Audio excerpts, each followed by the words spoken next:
ॐ शुक्लाम्बरधरं विष्णुं शशिवर्णं चतुर्भुजं प्रसन्नवदनं ध्याये सर्वविघ्नोपशान्तये। ॐ श्रीकृष्णपरब्रह्मणे नमः। श्रीमद्भगवद्गीता अथ सप्तदशोऽध्यायः श्रद्धात्रयविभागयोगः। 12వ శ్లోకం। अभिसन्धाय तु फलं दम्भार्थमपि चैव यत् युज्यते भरतश्रेष्ठ तं यज्ञं विद्धि రాజసం। ఏదో ఒక ఫలితమును ఆశించి చేసేది, ఆడంబరాలతో ఆర్భాటంగా చేసేది, చుట్టూ ఉన్నవారు మెచ్చుకోవటానికి చేసేది, ఇటువంటి యజ్ఞాలను రాజస యజ్ఞములు అని అంటారు. రాజస ప్రవృత్తి కలవారు ఊరికే ఏ పని చెయ్యరు. వారు ఏ పని చేసినా దానికి తగిన ప్రతిఫలం ఉంటేనే చేస్తారు. నాకేంటి అనే తత్వం. దీనినే సకామ కర్మ, కామ్య కర్మ అని అంటారు. రాజసులు ఏ పని చేసినా దర్పంతో 10 మంది మెచ్చుకోవాలని ఆడంబరంతో చేస్తారు, ఆర్భాటంగా చేస్తారు, పేరు కోసం చేస్తారు. దాని వలన ఏదో ఒక లాభం ఆశించి చేస్తారు. దీనినే రాజస యజ్ఞం అని అంటారు. ఈ రోజుల్లో చాలామంది ఇలాగే చేస్తున్నారు.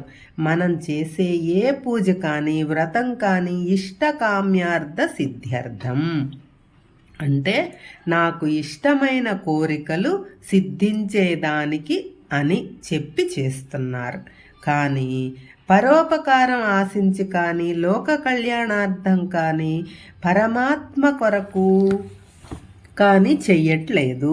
ఎంతో పవిత్రంగా నిరాడంబరంగా భక్తి శ్రద్ధలతో చెయ్యాల్సిన సత్యనారాయణ వ్రతం, అయ్యప్ప స్వామి వారి పడి పూజలు కూడా ఎంతో ఆర్భాటంగా పేరు ప్రతిష్టలు ఆశించి రాజకీయ నాయకులను, పారిశ్రామికవేత్తలను ఆహ్వానించి వారికి స్వాగతం బ్యానర్లు, పెద్ద పెద్ద ఫ్లెక్సీలు పెట్టి ఫోటోలు వీడియోలు తీయించి గొప్పతనం కోసం చెయ్యటం దీనికి చక్కని ఉదాహరణ. ఇవన్నీ రాజస ప్రవృత్తి కలవారే చేస్తారు.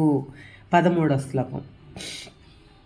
విధిహీనమసృష్టాన్నం మంత్రహీనమదక్షిణం శ్రద్ధావిరహితం యజ్ఞం తామసం పరిచక్షతే.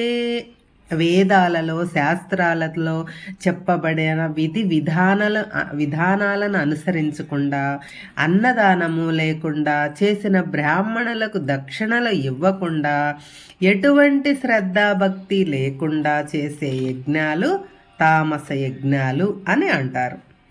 దేవతలకు ప్రీతిగా చేసేవి, లోక కళ్యాణార్థం చేసే యజ్ఞాలు, యాగాలు, క్రతువులు, వ్రతాలు, పూజలు, అభిషేకాలు, పితృదేవతలకు ప్రీతిగా చేసేవి శ్రాద్ధ కర్మలు, కర్మకాండలు ఏవి చేసినా వాటిని శ్రద్ధగా చెయ్యాలి. బ్రాహ్మణులు రావటం, పూజలు చేయించటం, అందరూ భోజనాలు పెట్టడం విధిగా చేయాలి. చేయించిన బ్రాహ్మణులకు దక్షిణలు ఇవ్వాలి. ఎందుకంటే వారు జీవనాధారం అదే కాబట్టి.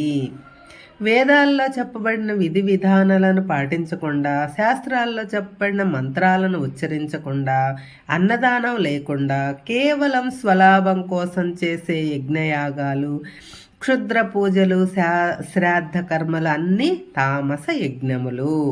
చాలామంది పితృదేవతలకు జలతర్పణములు, పిండ ప్రదానాలు చేస్తారు, భోజనాలు పెడతారు. కానీ చేయించిన బ్రాహ్మణులకు దక్షిణ ఇచ్చేటప్పుడు ఇంత ఇవ్వాల్సి వచ్చిందే అని బాధపడుతూ ఇస్తారు. కానీ బ్రాహ్మణులు వాటి మీద బతుకుతారు. అదే వారి జీవనోపాధి అనే ఆలోచించరు. మనం నెలంతా పనిచేసి జీతం తీసుకున్నట్టు వాళ్ళు ఏ రోజుకు ఆ రోజు మన చేత కర్మక్రతువులు జరిపించి దక్షిణల రూపంలో వారి పారితోషికం తీసుకుంటారు. ఈ రోజుల్లో అది వ్యాపారం అయిపోయింది అనుకోండి, అది వేరేది.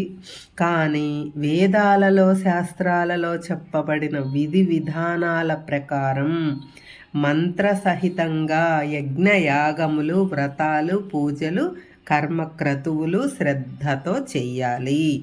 బంధుమిత్రులకు భోజనం పెట్టాలి. చేయించిన బ్రాహ్మణులకు దక్షిణ ఇవ్వటం గృహస్థు ధర్మం. ఇవేవీ లేకుండా కేవలం కర్మకాండలతో సరిపెట్టడం తామస యజ్ఞం అని అంటారు. అంతకు మించి వీరు చేసే పూజలలో, క్రతువులలో శ్రద్ధ, భక్తి తప్ప అన్ని హంగులే,